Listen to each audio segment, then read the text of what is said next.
السلام علیکم ورحمۃ اللہ وبرکاتہ۔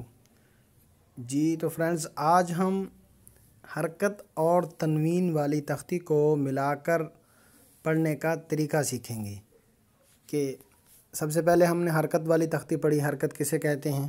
زبر زیر پیش کو حرکت کہتے ہیں۔ اس کے بعد ہم نے تنوین والی تختی پڑھی کہ تنوین کسے کہتے ہیں؟ دو زبر، دو زیر اور دو پیش کو تنوین کہتے ہیں۔ ہم نے علیحدہ علیحدہ ان دونوں تختیوں کو پڑھا۔ آج ہم ان دونوں کو ملا کر پڑھنے کا طریقہ سیکھیں گے۔ مثال کے طور پر پہلا لفظ دیکھیں، حمزہ زبر ا، یہ حرکت والی تختی کا لفظ ہے، اور با زبر با، یہ بھی حرکت والی تختی کا لفظ ہے، اور دال دو زبر دن، ابدن، آگے وقف ابدا۔ اب دیکھیں، سب سے پہلا لفظ جو ہے وہ حرکت والی تختی کا ہے۔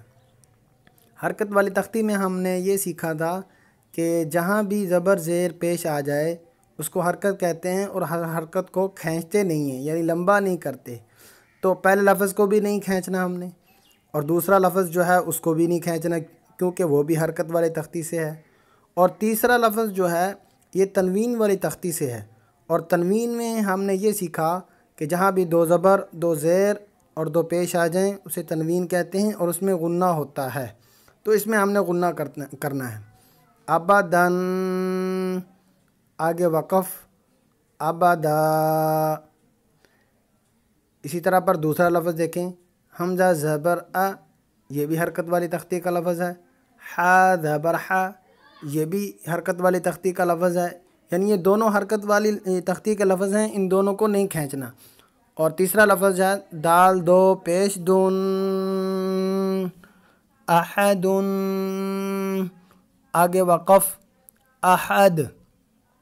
تو آج صرف یہ دو سبق جو ہے آج ہم نے دو لفظ پڑھے ہیں، ان دو لفظوں کو یاد کر لینا ہے۔ اگر یہ دو لفظ ہمیں یاد ہو گئے تو یہ سمجھ لیں کہ قرآن پاک میں زبر زیر پیش اور دو زبر اور دو زیر اور دو پیش کی جتنی بھی غلطیاں ہیں وہ ساری کی ساری ہماری ٹھیک ہو جائیں گی۔